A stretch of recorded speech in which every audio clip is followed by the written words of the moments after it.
Alors les journées du patrimoine donc, ont lieu ce week-end. On a une programmation qui est assez riche et variée.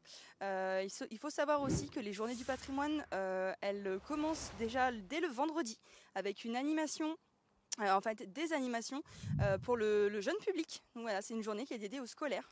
Par rapport au samedi, les animations qui sont proposées donc au niveau du parc olympique, donc on a une animation qui est à destination du tout public, donc plutôt une visite guidée qui va retracer un petit peu l'histoire de ce site et un jeu de piste en famille au parc olympique, toujours. Le rendez-vous est au niveau de la vasque olympique, donc juste à côté de la maison du tourisme. Et ces deux mêmes animations sont également programmées à 14h30. La thématique de ces journées du patrimoine cette année, le patrimoine durable. Donc voilà, donc on lie deux événements en tout cas. Le fait d'être sur les 30 ans des Jeux Olympiques au niveau donc du mât olympique qui se trouve juste derrière moi. À l'époque, donc là vous voyez que c'est assez vide. À l'époque, on avait de part et d'autre donc des gradins qui permettaient justement d'accueillir cette cérémonie d'ouverture des Jeux Olympiques de 92. Et en fait, ces infrastructures, elles ont été déconstruites et en tout cas replacées ensuite pour les Jeux Olympiques d'été de 92 qui ont lieu à Barcelone. Le site en fait a été pensé très rapidement pour justement être réutilisé. On connaît d'autres villes qui ont accueilli les Jeux Olympiques qui n'ont pas forcément réutilisé les infrastructures. Nous en tout cas c'était vraiment cette vocation. Ici on se trouve donc à l'anneau de Vitesse qui à l'époque donc des Jeux Olympiques de 92 a accueilli les compétitions plutôt de short track. Donc il faut imaginer qu'à la place justement de la piste d'athlétisme, on avait de la glace. Et il faut savoir que donc dans toujours cette volonté d'avoir des équipements qui seraient réutilisables, la piste a été de short track a été remplacée par une piste d'athlétisme. Et donc vous pouvez justement voir encore aujourd'hui des compétitions à cet endroit-là.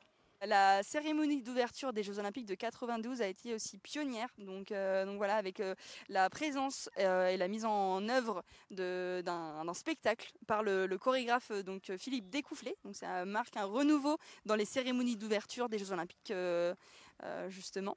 Et à savoir que est programmé la semaine prochaine, le 22 et le 23, un spectacle donc qui s'appelle Stéréo avec justement le chorégraphe Découfflet. Donc c'est programmé par le Dôme Théâtre en collaboration avec la ville d'Albertville. Premier objectif, bien sûr, c'est des journées du patrimoine, ce qui a été voulu dès l'origine, c'est de pouvoir ouvrir le patrimoine au plus grand nombre en rendant l'accès de bâtiments, de musées, etc. plus facile pour le public. Donc la première chose à dire, c'est que l'entrée au musée sera gratuite tout le week-end. De notre côté, ça nous a fait penser à une des missions fondamentales du musée, qui est la conservation des collections. Qui vise précisément en fait, à rendre ce patrimoine durable dans le temps, de manière à le transmettre le plus longtemps possible aux générations futures. Il y a tout un travail, puisque pour les exposer, ces objets, on doit les connaître. Donc il y a tout le volet de connaissances, d'études. Et puis pour étudier les objets, il faut qu'ils soient là. Et donc il y a tout ce volet de conservation. Et donc on a voulu mettre un petit peu en avant toute cette partie cachée des musées, à travers un spectacle qui sera proposé le samedi 17 à 16h.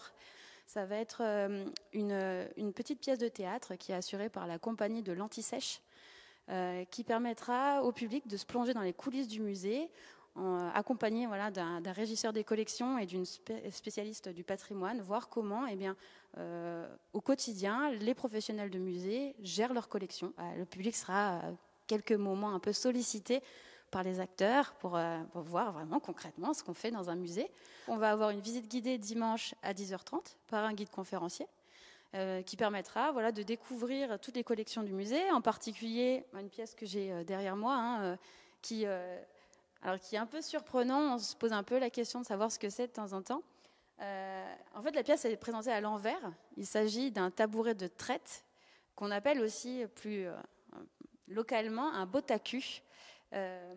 Donc sur lequel les paysans, les agriculteurs vont pouvoir s'asseoir pour aller de vache en vache traire les animaux. Et ce qui est assez intéressant, et comme beaucoup d'objets qu'on a dans le musée, c'est que c'est un objet du quotidien, un objet utilitaire, et pourtant on voit qu'il y a un soin tout particulier qui a été mis au décor de cette pièce. Venir à Albertville pour les Journées du patrimoine, c'est aussi découvrir donc, au niveau du parc olympique une autre facette du patrimoine albertvillois.